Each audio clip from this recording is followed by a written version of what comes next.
Alright, so I said I'd do a video on how I sharpen my stuff. So I'm going to sharpen my shobu here. And this is how I do it. You do it any way you want. Doesn't matter. It's just I don't like using a belt grinder on these since this edge is tempered. Because any form of heat sometimes can affect the tempering line. And you can mess up the profile really fast if you don't know what you're doing. So with the stone, it's kind of hard to mess up the profile that much. I mean, if anything, you're going to dull it out really, really fast, and well, that's just a learning curve. So basically, what I do when I start out, and I do this on the katanas too, I'll put my thumb kind of like that. It's like halfway underneath. And then, of course, I got my stone here. And then this is set on a wood base that's actually 15 degrees already. So that way gravity just takes over. This has already been soaked. And then I just take some water, put some water on there, dry my hand off, and then put my thumb underneath there, and then just draw it through.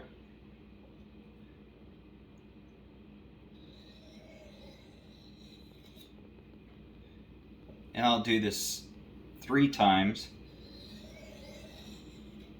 on each side.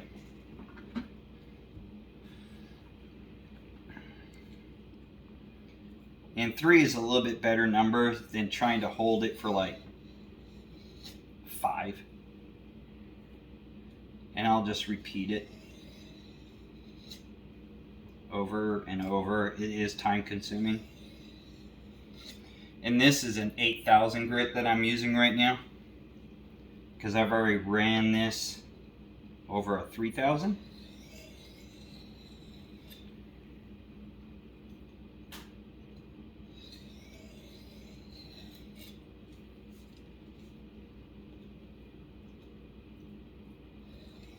So I'm just kind of fine tuning this.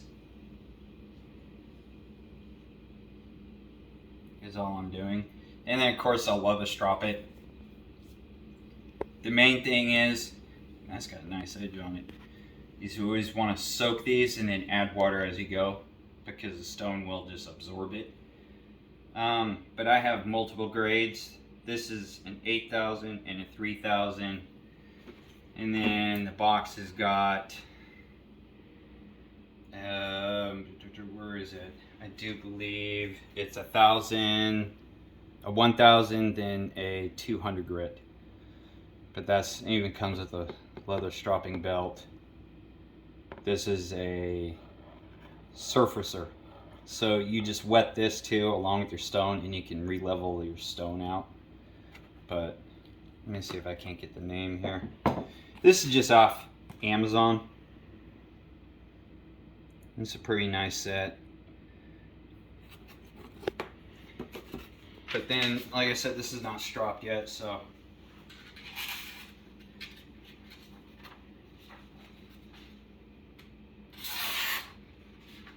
it could use a little bit more. Like I said, it's also not stropped yet. But using a stone, it takes a lot longer. Especially, I found out if you got a T10 like this one, it takes forever on a stone. So if you want to do it by stone, just take your time. It's not going to be a fast process, that's for sure. Never ever. 1095, I found that I can sharpen those like super fast on a stone. That's what my Unabakai is all done on, is the stone. And then of course, after you sharpen it, you want to just use, and this stuff's pretty good. This is also off Amazon. Choji. Just some choji oil. This stuff, and people say has a really stinky smell. Well, it's clove oil. This actually, the smell's not bad. And this is 100% clove oil. But the nice thing about it is, it's got a nice little dropper. And I can just put like 3 or 4 drops on there. There's a little bit more. And then just take the pad, just like that, and then just get the back. You always want to get the back, the mune. And I found it actually helps to cut too, whatever material that you're cutting. But if you can't find choji oil, you can get this, which is chamomile, and it works just as good. And the nice thing is this is food grade. Both of these actually are. They're food grade. So if you have carbon-based kitchen knives, you can use this and you don't have to wash the blade off because it's food grade. It won't hurt you. It has no smell whatsoever to it. So this is another oil that you can use. It's also on Amazon. So, and this wasn't very expensive, neither was that. But pretty much that's how I sit here. And I have a nice big box of just all kinds of stuff for sharpening. Sharpening hand knives, whatever.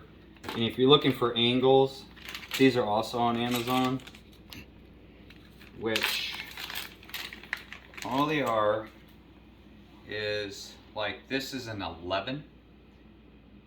They have the numbers on it, and it just gives you your angle. And then what you do is you just take it, just put it right there, take a rubber band, wrap it around your stone, there's your angle. Quick, easy. I think these were like $5, and they go all the way up to, I think, a 25. So they're pretty nice if you're learning your angles on your own. But I found a trick. If you put your thumb, like I said, halfway underneath, that's approximately between 15 and 17 degrees. And you just sit there and just keep running it and running it and running it. This one I found is a real bear to sharpen if you want a really fine edge. My Bohayu, which is a T10, is not as bad as this one. I was able to sharpen that one pretty darn good on this stone.